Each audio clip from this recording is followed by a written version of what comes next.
So let me give you a hypothetical. Suppose that you're a parent and you have a daughter, say a teenage daughter, whose room is an absolute mess. It just looks like a bomb went off in there, and you want your daughter to clean your room. You're trying to sell her on the idea of cleaning her room. What do?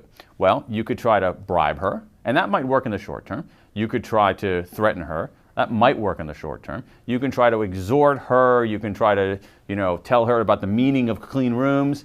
But there's actually a technique from the counseling literature, really crystallized by a fellow named Mike Pantalon of Yale University, called motivational interviewing. And what you can do more effectively is ask two irrational questions.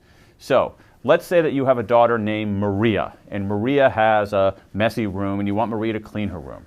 The two questions you could ask Maria are this. Maria, on a scale of 1 to 10, 1 meaning I'm not ready at all, 10 meaning I'm ready to do it right now, how ready are you, Maria, to clean your room? Now, Maria's room is a pigsty, so she's not going to give you a 10 or a 9 or even a 5. Maybe she'll give you a 2. Okay, so she says, Dad, I'm a 2.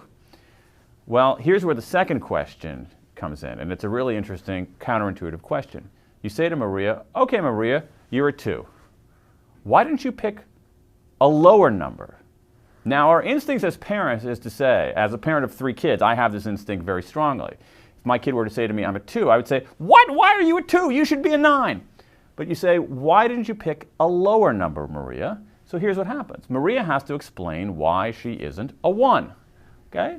And so she says, well, I am 15 and I probably should get my act together. If I had my room cleaner, I'd be able to get to school on time faster and maybe see my friends a little bit more. You and Mom never know where anything is anyway, so I'm kind of wasting my time asking you to help me. What happens? With that second question, why didn't you pick a lower number, Maria begins articulating her own reasons for doing something. And this is really axiomatic in sales and persuasion. When people have their own reasons for doing something, not yours, their own reasons for doing something, they believe those reasons more deeply and adhere to the behavior more strongly.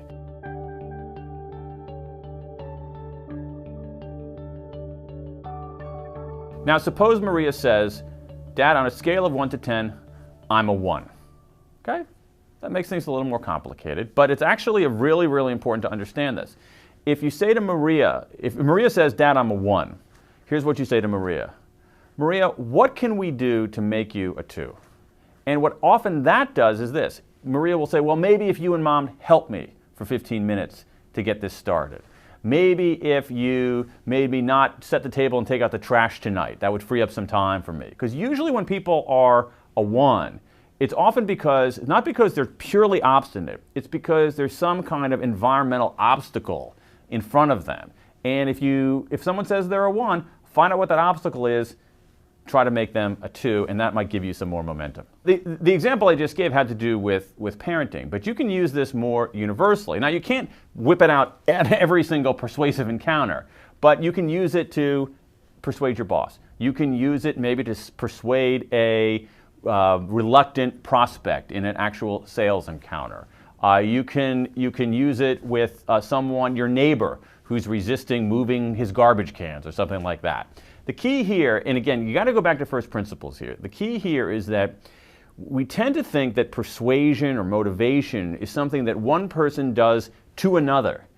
And what the social science tells us very clearly is that it's really something that people do for themselves. And your job as a persuader, as a motivator, is to reset the context and surface people's own reasons for doing something, because it works a lot better.